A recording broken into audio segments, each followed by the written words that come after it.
2026 সালের যে নির্বাচন, সেই নির্বাচন নিয়ে মূলত আলোচনা হবে।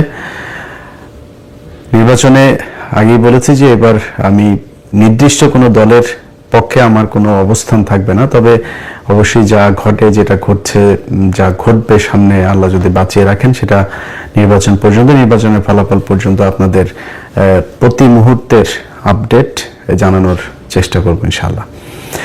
তার ধারাবাহিকতায় আজকে আপনাদের বলা চলে সূচনা একটা বক্তব্য দিচ্ছি, যেখানে মূলত বিএনপি এবং জামায়াত দুই দলই এবারের প্রতিদ্বন্দ্বিতা করছে মূলত।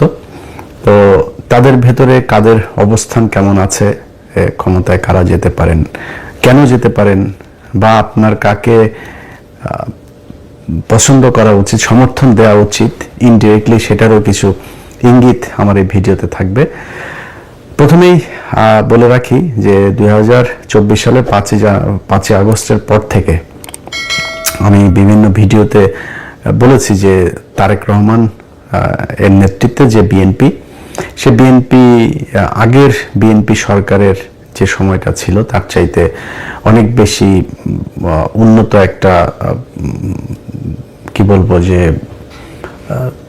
ভালো কিছু করবে এরকম একটা সরকার তারেক রহমান করবেন। তার কিছু, তিনি যে বলেন যে তা আই হ্যাভ এ প্ল্যান, আসলে তার একটা প্ল্যান আছে, এবং এটা আমি তার খুব ঘনিষ্ঠ লোকজনের সাথে তার যে কথাবার্তা হয় তাদেরও অনেকের কাছেই শুনেছি। এবং তার কিছু জিনিস যদি আপনারা দেখেন, গেল কয়দিনে তারেক রহমান দেশে যাওয়ার পর থেকে এখন পর্যন্ত আপনি দেখবেন যে এই বিএনপি হ্যাঁ ভোটের বিরুদ্ধে, সরাসরি না ভোটের পক্ষে অবস্থান নিয়েছিল। যখন সালাউদ্দিন বিএনপির একেবারে সামনের সারিতে নেতৃত্ব দিচ্ছিলেন মনে হচ্ছিল, তো তারেক রহমান দেশে যাওয়ার পর বিএনপি এখন হ্যাঁ ভোটের পক্ষে সরাসরি ক্যাম্পেইন করছে।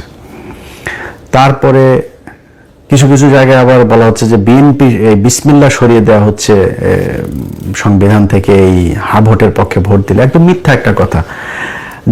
সংবিধানের যেসব অনুচ্ছেদগুলো পরিবর্তন করতে চায়, সংস্কার করতে চায়, একমাত্র সেই অনুচ্ছেদগুলো নিয়ে কথা বলা হচ্ছে।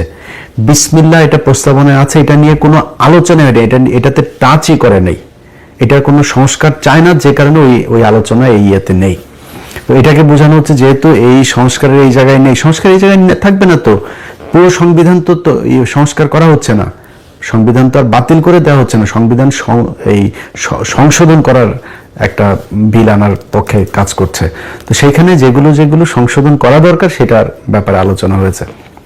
যেহেতু সংস্কারের মধ্যে বিসমিল্লাহটা নাই, এটারে মানুষের মধ্যে শোনানো হচ্ছে যে বিসমিল্লাহ থাকবে। বিসমিল্লাহ থাকবে, বিসমিল্লাহর হাতই দেওয়া হবে না, ওইখানে আছে যেভাবে আছে সেইভাবেই, যে অনুচ্ছেদ পরিবর্তন হবে সেটা নিয়ে শুধু আলোচনা হবে। তো এরকম বিএনপি তারেক রহমান দেশে যাওয়ার পর থেকে হ্যাঁ ভোটের পক্ষে এখন ক্যাম্পেইন শুরু করেছে। বিএনপি যাওয়ার পরে মির্জা ফখরুল ইসলাম ওবায়দুল কাদের, তিনি আপনার মাথায় টুপি টুপি দিয়ে বললেন কি, কোরআন সুন্নাহর বিরুদ্ধে কোনো আইন বিএনপি সরকার ক্ষমতায় গেলে হবে না। ও হইল নরেন্দ্র মোদীর পোলা, এই মির্জা ফখরুল নরেন্দ্র মোদীর পোলা, এখন কয় যে কোরআন হাদিসের বিরুদ্ধে আইন করা হবে না। এগুলি সব এই তারেক রহমানের গুতা, এই গুতায় এগুলো সোজা হয়েছে। তো এরকম কিছু কিছু পরিবর্তন দলের ভেতরে এসছে, এবং আমি জানি না বিএনপি ক্ষমতায় যেতে পারবে কিনা। এবার বিএনপি যদি ক্ষমতায় যায়, যদি নাও যায়, 5 বছর পরেও যায়, তখন আমার ওই একই বক্তব্য থাকবে, এখন যেটা বলছি আগেও যেটা বলেছে। সো আমি এই 5 তারিখের পর থেকে এখন পর্যন্ত যতগুলো ভিডিওতে এই ধরনের বক্তব্য দিয়েছি যে তারেক রহমান অনেক সুন্দর কিছু, ভালো কিছু করবে, তার কিছু ভালো উদ্দেশ্য আছে, ভালো কিছু পলিসি আছে, এগুলো বলার পরে আমার যারা লোকজন আছে তারা আবার বলে নাটক কম করো, পিওটিও এইসব কমেন্ট করে। তো যাই হোক, আমি আমার বক্তব্যে এখনো যেই জায়গায় আছি, আগেও যেই জায়গায় ছিলাম, ভবিষ্যতে ওইখানেই থাকবো, যে তারেক রহমান ভালো কিছু একটা করবে। এখন সমস্যাটা যেটা হবে সেটা হলো যে তারেক রহমান একা কতটুকু পারবে। এই তারেক রহমান দেশে যাওয়ার দেশে আসার আগ মুহূর্ত পর্যন্ত আপনারা দেখেছেন যে বিএনপির কথাবার্তা কত কিছু। তাহলে তারেক রহমান যদি ক্ষমতায় যায়, ওই লোকগুলোকে নিয়েই তো তারেক রহমান লন্ডনে থাকা অবস্থায় আমরা দেখেছি যে কয়েকশো বিএনপির লোকজনকে আপনার করা হলো, বহিষ্কার করা হলো সুনির্দিষ্ট চাঁদাবাজির অভিযোগে। সেই লোকগুলোকে আবার ব্যাক আনা হয়েছে, এবং ওই লোকগুলো 53 জন না কতজন যেন আপনার এই নির্বাচনী ধানের শীষ নিয়ে নির্বাচন করছে, তাদের বহিষ্কারাদেশ প্রত্যাহার করে তাদেরকে নিয়ে আসা হয়েছে, মনোনয়ন দেওয়া হয়েছে, নির্বাচন করছে তারা। তো বাংলাদেশের মানুষ সবাই জানে আপনি নিজে সার্টিফিকেট দিয়েছিলেন যে হি ইজ চাঁদাবাজ, এখন আপনি তাকে মনোনয়ন দিয়ে বললেন যে এই চাঁদাবাজকে তুমি ধানের শীষে ভোট দাও। মানুষ তাহলে কারটা শুনবে? মানুষ জানো চাঁদাবাজ। এই লোক দিয়ে তো সম্ভব হবে না। সমানে আপনার এই দুই দেশে নাগরিক, দ্বৈত নাগরিকত্ব নিয়ে আপনি নির্বাচন করতে পারবেন না, কিন্তু আপনি করছেন। তো আপনার তো উদ্দেশ্যই আপনি 5 বছর চুরি করবেন, করে আবার ফের আওয়ামী লীগের মতো পলায় বিদেশে যায় খাবেন। আপনি নাগরিকত্ব করছেন না কেন? আপনি ছাড়ছেন না কেন? তারপরে ব্যাংক লোনে আপনি নির্বাচনের আগেই, ক্ষমতায় যাওয়ার আগেই আপনি কি বলে এটার কি বলে ঋণ খেলাপি। তো একজন ঋণ খেলাপি যখন কিনা নির্বাচনের আগেই চুরি করে ক্ষমতা আসতে চায়, ও তো নির্বাচিত হয়ে ক্ষমতা গেলে পুরো ব্যাংক দখল করে ফেলবে, পুরো ব্যাংক ধ্বংস করবে। এই আওয়ামী লীগের মতো, আওয়ামী লীগ যা করেছে সেভাবে ব্যাংক ধ্বংস করে ফেলবে, পুরো ব্যাংক খাবে বসে বসে। সেই চোর বাটপার লুচা। আমার চুয়াডাঙ্গার কথা বলি, আমার চুয়াডাঙ্গায় জামাতের প্রার্থী হলো একে অ্যাডভোকেট রাসেল ভাই, আর বিএনপির প্রার্থী হলো গিয়া শরীফুজ্জামান শরীফ। তিনি একাধারে চাঁদাবাজ, ধান্দাবাজ, দখলবাজ, টেন্ডারবাজ, সবশেষ ধর্ষক।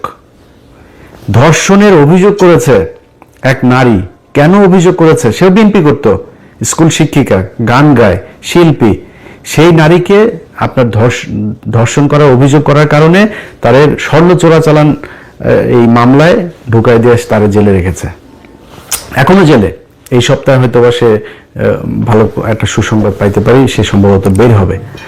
তো এই ব্যক্তির যদি আপনি জামাতের রাসেল ভাইয়ের কাছে যদি আপনি শরীফ ধর্ষককে দাঁড় করান, তো মানুষ কাকে ভোট দিবে? সারা দেশে তো একই অবস্থা। এই যে মির্জা আব্বাস আর পাটোয়ারি তো কোনো রিক্সাওয়ালার কাছ থেকে চান্দা নেয় না, কোনো দোকান থেকে চান্দা নেয় না, ফুটপাত থেকে চান্দা নেয় না। চান্দা আব্বাসের কাজে চান্দা নেওয়া। সারা জীবন চান্দাবাজি করেছে, এখনো চান্দাবাজি করে। এই যে আপনি ওনারা অনেক সময় বলে বেড়ান যে জামাতের লোকজন হলো গিয়া কিচ্ছু করে না, জামাতের লোকজন কোনো কষ্ট করে নাই, জামাতের লুকিয়ে লুকিয়ে আরামে তারপরে আওয়ামী লীগ সেজে তারপর রাজনীতি করেছে।